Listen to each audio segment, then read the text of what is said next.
Սիրելի նոյեմբերյանցիներ, սիրելի ընկերներ, ուրախ եմ, որ քարոզարշավի շրջանակներում այսօր մենք այցելել ենք մեր տարածաշրջան, նոյեմբերյանի տարածաշրջան, որը որ հերոսական ուղի ունի անցած, մի տարածաշրջան, որը անառիկ է պահել Հայաստանի Հանրապետության սահմանները, մենք րոպեներ առաջ նաև ծաղիկներ խոնարհեցինք նաև մեր հերոս ոստիկաններին, որը 90-ական թվականներին էլի մեր հայրենիքի համար իրենց ավանդը ներդրեցին։ Մենք, սիրելի հայրենակիցներ, իրար հետ շատ դժվար, բարդ, բայց պատվով ճանապարհ ենք անցել եւ հիմա քարոզարշավի այս փուլում Հայաստան Դաշինքի առաջնորդ Արցախի Հանրապետության առաջին նախագահ եւ Հայաստանի Հանրապետության երկրորդ նախագահի հետ պատիվ ունենք հյուրընկալելու նոյեմբերյան խոսելու խնդիրներից, խնդիրներից, այն հարցերի պատասխանները իրար հետ գտնելու, մեր ծրագրային դրույթները ձեզ ներկայացնելու համար։ Գիտենք, որ բազմաթիվ խնդիրների առջև է կանգնած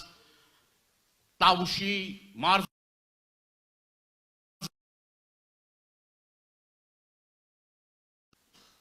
90-ականների վերջին,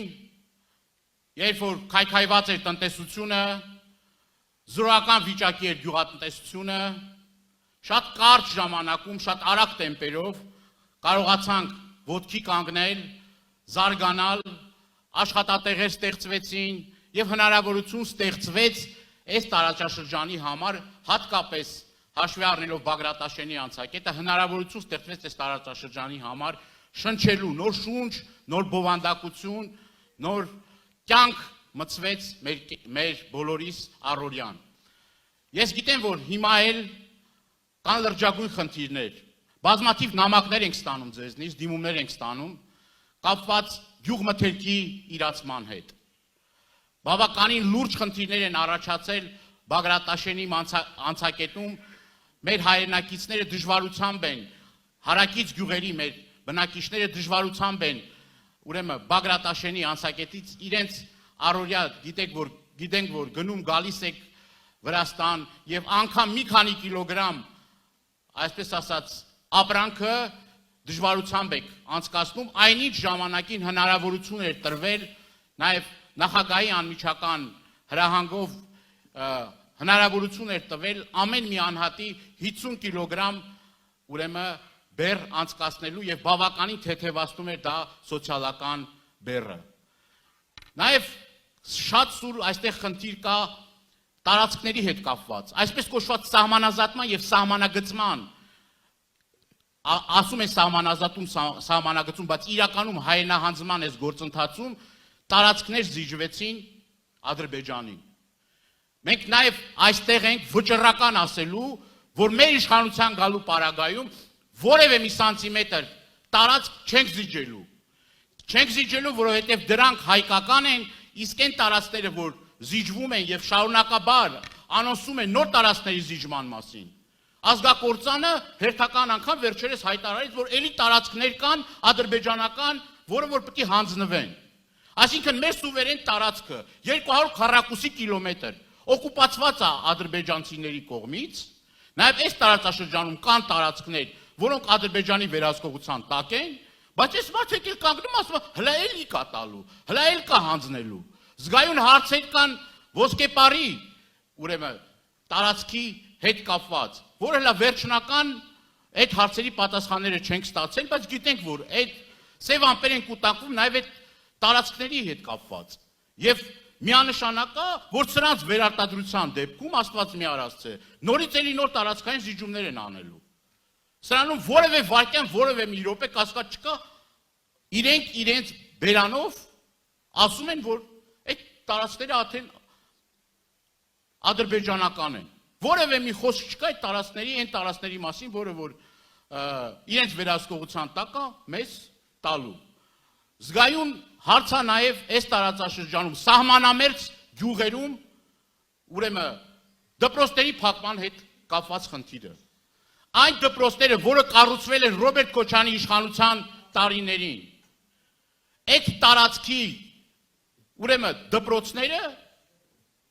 արդեն անոնսել են 229 դպրոց սահմանամերձ համայնքներում փակվում է։ Այդ դպրոցը կառուցվել է, որ սահմանին ապրող մեր հայրենակիցը ամուր կարճած լինի այդ հողին։ Բայց հիմա ո՞րն է նպատակը, որ դպրոցները փակում են։ Ասում են դպրոցաշինություն, զուգահեռ կրկնում եմ 229 դպրոց փակվում է։ Եվ այդ տարածաշրջանում արդեն ժողովուրդ ջան, գիտենք դպրոցը փակվեց, գյուղը արդեն կենսունակ չի կարա կենսունակ լինի։ Եվ մենք եւս մեկ անգամ վերահաստատում ենք, մեր իշխանության գալու պարագայում որևէ մի սահմանամերձ գյուղի դպրոց չի փակվելու։ Հակառակը ստեղծվելու են ինֆրակառուցվածքներ, ստեղծելու են պայմաններ, որ գյուղացին մնա շենացնի իր գյուղը, իր տարածաշրջանը եւ այս դեմոգրաֆիկ հայտարարակ խնդիրը որ կա, պետք է օր առաջ լուծվի։ Գյուղերը դատարկվում են։ Եվ որևէ մի քայլ այս ուղղությամբ չի արվում, որովհետև մի հատ գործարան այդ տարածքում չեն սարքել։ Չեն մտածել, որ այդ մարդու կյանքը, մեր գյուղացու կյանքը փոքրի շատ է թեթևացնեն։ Սա հստակ ծրագիր է, գյուղերը դատարկելու։ Սիրելի հայրենակիցներ, ես շատ կարճ նաև ուզում եմ խոսել 16 միլիոն ծրագրերի մասին, որը հիմա խայտարակ ձևի իշխանությունը օգտագործում է մարդկանց շանտաժի ենթարկելու։ Թե իբր որ մենք գանք իշխանության, այդ 16 միլիոն ծրագրի շրջանակներում կառուցված տները մենք այդ մարդկանցից հետ ենք վերադարձնելու։ Ուրեմն խայտարակ սուտ է սիրելի հայրենակիցներ։ Նման բան գոյություն չունի։ Մեր ծրագրային դրույթներում մենք հստակ ասում ենք, որ մեր իշխանության գալու պարագայում մենք բնակարանաշինության ծրագիրը նոր թափ եւ նոր տեմպ ենք հաղորդելու եւ թիրախային ենք աշխատելու այն խոցելի խմբերի, որոնք որ բազմազավակ ընտանիքներ են, որոնք բանկի հետ կապված խնդիրներ ունեն եւ այդ մարդիկ չեն կարողանում այդ ծրագրերից օգտվել, մենք ընդլայնելու ենք այդ ծրագիրը, ընդլայնելու ենք ոչ միայն սահմանամերձ համայնքներում, այլ մեր տարբեր տարածաշրջանում։ Եվ մի խոսք էլ ասեմ, էլի սրանց լկտիությունը հասել այն աշխանի, որ շանտաժի ենթարկելով մարդկանց, սպառնալով մարդկանց, վախի մթնոլորտ ստեղծելով տարածաշրջանում, իրենք մտածում են, որ կարող են հասնել իրենց նպատակներին։ Բայց ես, մենք համոզմունք ունենք, որ այս տարածաշրջանի ժողովուրդը ճիշտ ընտրություն է կատարելու, ամսի 7-ին ընտրելու է Հայաստան դաշինքը, ամսի 7-ին համար 17-ին քվեատալու եւ իշխանությունները այստեղ խայտարակ պարտություն են կրելու։